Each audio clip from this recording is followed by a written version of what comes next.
안녕하세요. 무비프레스 시청자 여러분, 호스트 차재입니다. 차재와 함께하는 그 어디에서도 볼 수 없는 노동과 영화 이야기, 오늘도 마블 히어로 영화 속으로 들어가 보겠습니다. 자, 출발해 보실까요? Let's get it! Rogers, Steven.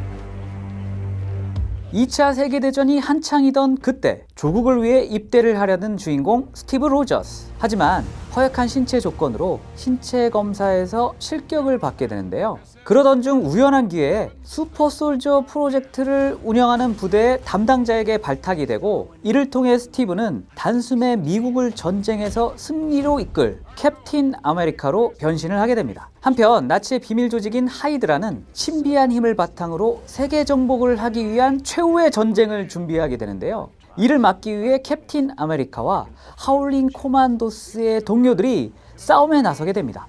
과연 캡틴 아메리카의 목숨을 건 싸움은 어떻게 진행될까요? 마블 시네마틱 유니버스의 5번째 영화, 바로 캡틴 아메리카 퍼스트 어벤져입니다.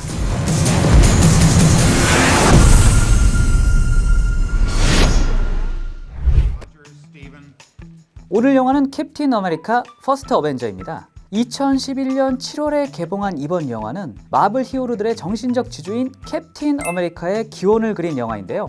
제2차 세계대전이라는 실제 역사적 사건에 하이드라라는 가상의 적을 설정하여 이를 해결하는 영웅의 모습을 그려낸 캡틴 아메리카 시리즈는 1941년 조 사이먼과 잭 커비 두 작가에 의해 창조된 캐릭터로 가장 오래된 마블 캐릭터 중에 하나이기도 합니다.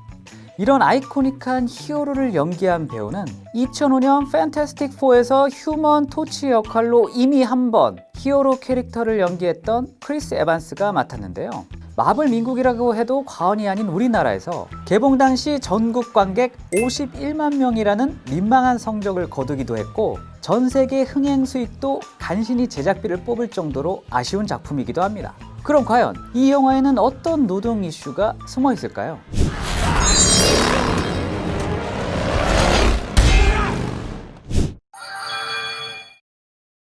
입대를 하기 위해 신체 검사를 받는 약골 시절의 스티브 로저스. 하지만 허약한 체질과 작은 키로 입대 거절을 당하는데요.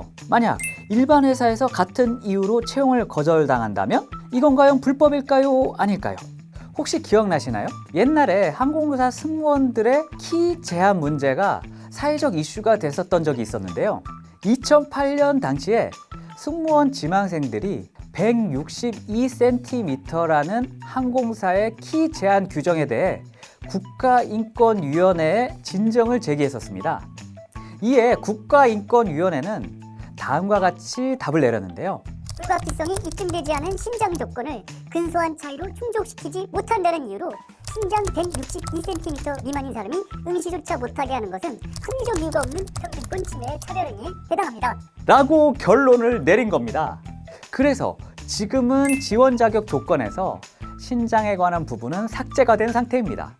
추가로 채용 공정화에 관한 법률이 제정돼서 업무 수행과 관련이 없는 신체적 조건 같은 정보는 아예 입사 시에 제출받지 못하도록 법으로 막아놨습니다. 자, 그럼 정리를 해볼게요. 아예 약골이다 혹은 신체적 조건이 부족하다라고 해서 응시조차 제한하는 것은 불법! 하지만 직무 특성에 따라서 이 사람을 평가하고 선발하는 것은 회사의 자유가 맞죠.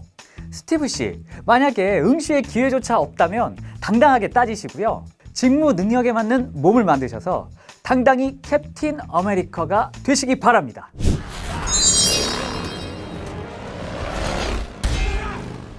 비밀리에 슈퍼솔저 프로젝트를 진행하던 연구소. 하지만 실험이 성공하자 연구 결과를 훔쳐 달아나는 하이드라 요원들. 만약 이렇게 회사의 연구가 산업 스파이에 의해 노출이 되어서 손실을 입게 된다면 그냥 당할 수밖에 없는 걸까요? 이거 완전 믿었던 직원한테 뒤통수를 맞은 셈인데요. 그렇다면 이 사람들을 채용한 채용 담당자도 책임이 있을까요?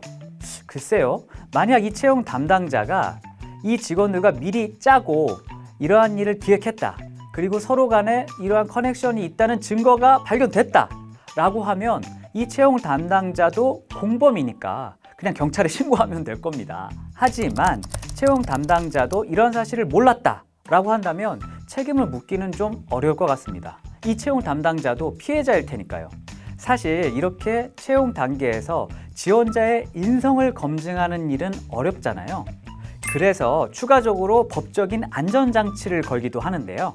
예를 들어 회사의 중요한 정보나 영업 비밀을 입사 이후부터 퇴사 이후의 일정 기간까지 외부로 누출시키지 않겠다라고 하는 비밀 유지 약정서를 작성하기도 합니다. 그래서 이를 어겼을 경우에는 형사 처벌은 물론이고 민사적인 손해배상 책임까지 물을 수 있게 한 거죠. 뭐 좀 빡빡하다고 생각하실 수 있겠지만 이거는 직원과 회사 간의 예의라고 생각하시면 좋을 것 같습니다.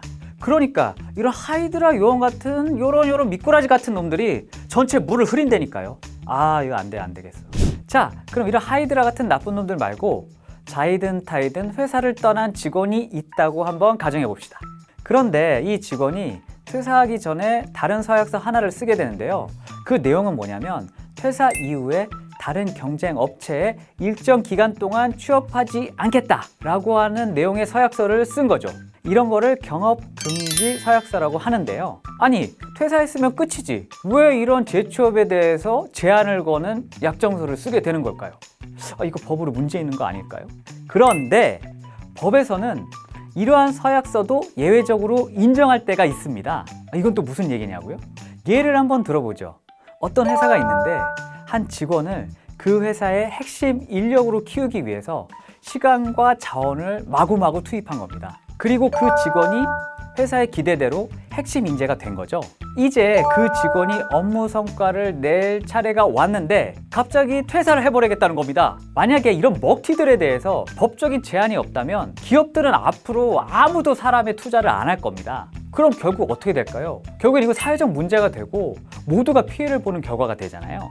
그래서 법원 판결을 찾아봤더니 약 6개월부터 2년 정도의 기간을 경업 금지 기간으로 인정하는 경우가 많습니다.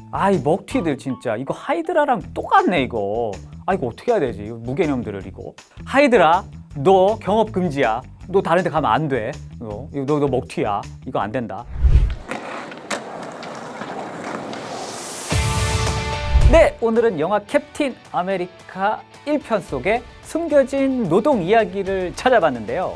그 어디에서도 들을 수 없는 원 앤 온리 차너무 시간. 다음에는 드디어 대망의 어벤져스 속 노동 이야기를 살펴보겠습니다. 마블 영화 속 숨겨진 노동 이야기. 앞으로 많이 기대해 주세요. 그럼 see you next movie.